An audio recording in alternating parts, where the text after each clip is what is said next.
Morning, DCFM 88.9. It's 25 past 10, and that is time for a very late but always good Tech Talk. Here we go. It's time now for the latest news on what's hot and what's not in the world of technology with Matthew Dickerson on Tech Talk. Here on DCFM 88.9. Did I start you up? It did, yeah. Great song to start up the whole session on Tech Talk and talking about starting things up. There's so much technology that gets started and, yeah, great song. Mate, all right, terrific. Look, I've got to ask you this question. I've already promoted and told the listeners about it this morning. If I sit on the dunny looking at my phone, what will happen? Bad things. What will happen? Bad things? There was a gastroenterologist in Sydney who did an operation, a hemorrhoid operation, on someone he thought was too young to be having that operation. It was a 23-year-old woman. And he thought it was a bit unusual. And then he actually did a bit more research and found that there were too many cases, in his opinion, of people in their early 20s, mid-20s, having hemorrhoid operations and large hemorrhoid operations. And in his mind, it was something that normally you might see in people in their 50s, 60s, even 70s, not in their 20s. And he couldn't quite understand it. Then he did some more research and found all of these patients end up being people who sat on the toilet for not 5 minutes to do their business, but maybe 25 minutes, maybe half an hour, long length of time, and then basically put the two together. And I won't go into the exact anatomy of how that occurs, but basically got to the position where people spending too long on the toilet were ending up with these hemorrhoid problems. So it's something that the advice that's coming out now from the medical fraternity is don't spend too long on the toilet. If you really have to take your phone onto the toilet, then just take it on there and take the normal amount of time you might there. But better still, leave it outside the toilet, especially with COVID-19, because there's the problem of hemorrhoids, which is kind of like maybe a medium-term problem, but certainly handling your phone while you're on the toilet, then coming out, being diligent, washing your hands, but did you wash your phone as well? Yeah. And so that's an issue as well.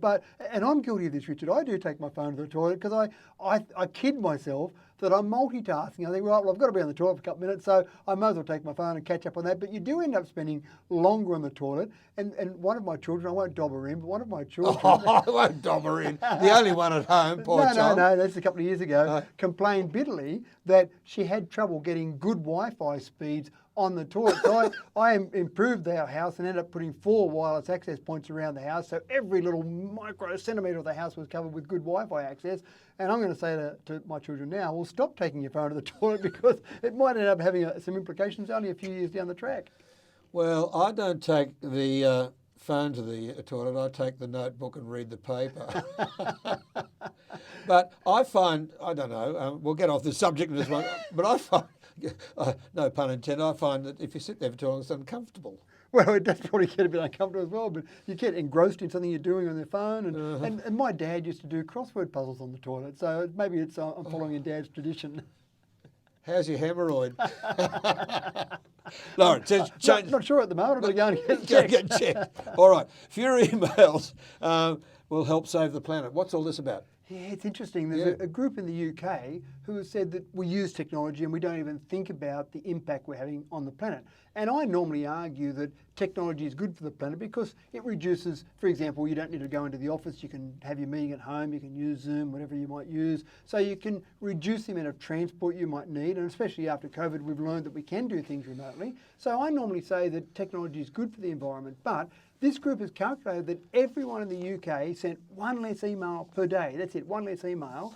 That would reduce the amount of greenhouse gases produced by the UK by about 16,000 tonnes, which sounds like a lot. When you consider that the UK produces 435 million tonnes, it's probably not significant. It's 0.0037% of their total greenhouse gas production. But it's that simple thing, and I'm guilty of that. You're picking on me this morning. I'm guilty of this as well, because something they're saying is that when you just send back an email that says, thanks, okay, no problems, then maybe don't do that. And if everyone did that and reduced that email by 1 per day, it would have an impact on how much we're producing. But to me, it's courtesy. If you send me an email and I want to acknowledge it, I'm going to go, thanks, Richard, okay, no problems, whatever the answer might be. But that's the sort of thing they're saying. Some people just have that quick one-word answer, maybe reduce that, and that will reduce the amount of greenhouse gases we're producing. I think I've done 4 of those today already. Okay.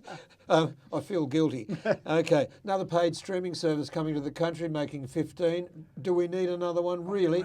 Well, we've got Netflix, we've got YouTube, we've got Amazon, we've got Prime, we've got this, we've got that. Do we need another one? Well, logic would say if you're going to have another one, you want to make it really different. You want to try and create a niche for yourself because you're right, it's a pretty crowded market trying to get into it. And I've talked to some people who have so many subscriptions to so many streaming services that they're at the point where they're going, which ones do I really need? Do I cut out some of them?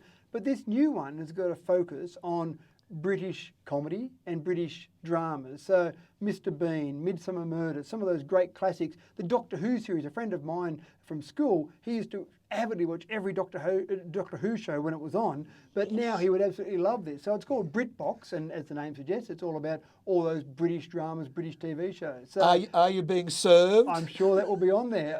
All Yes, those classics. Minister. Yeah. So, and that's the thing, we love, Aussie's sense of humour is very similar to that British sense of humour, so we love those British comedies, and I imagine that the dramas are similar as well. So they're things that we grew up in, and back when we only had 2 TV stations, when we used to have CBN8, CWN6 and ABC, we only had a choice of those 2, so we used to get a lot of that BBC information fed to us via the ABC. I remember coming home from school and watching The Goodies, for example. That was on the that ABC. were great. Yeah, that's right. You watch them now and you go, that was a pathetic show, but back then I used to love it. Yeah. So those sort of things there, I think a lot of people that grew up with the ABC as their only other option for a TV channel, I think they will love something like this. So they've created a niche, and let's see how it goes. Yes, see how it goes. Okay.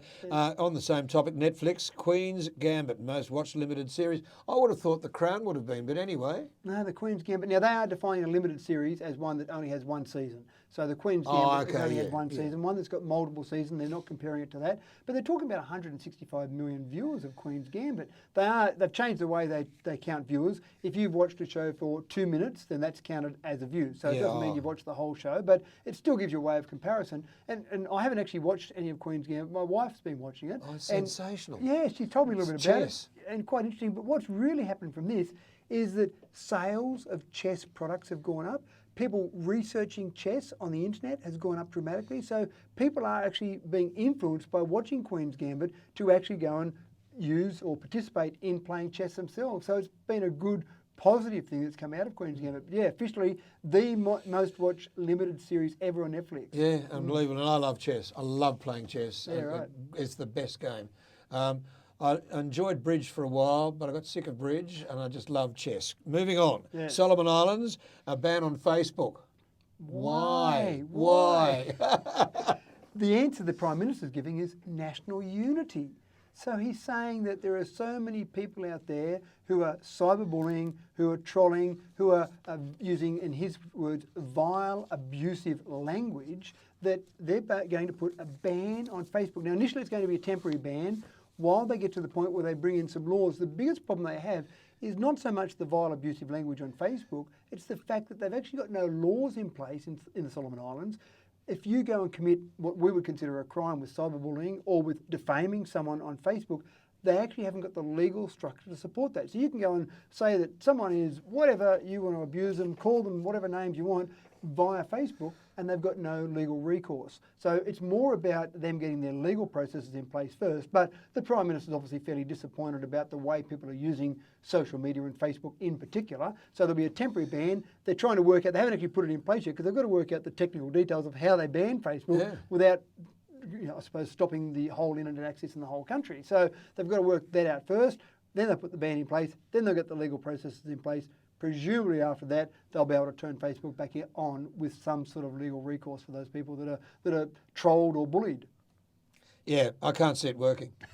I It'll be really interesting. can't see it working. Mate, always good talking to you, mate. 25 to 11. We've got to go, and we'll see you at the normal time next Wednesday. Sounds good. And have a great week. And actually, I might bring you in on Friday. I want to talk to you something on Friday, but we might Sure. do that. Well, hopefully we manage to start up your listeners. Boom. On that one. See you later. Here's Marsha Hines. Oh, and you. You and you and you and you.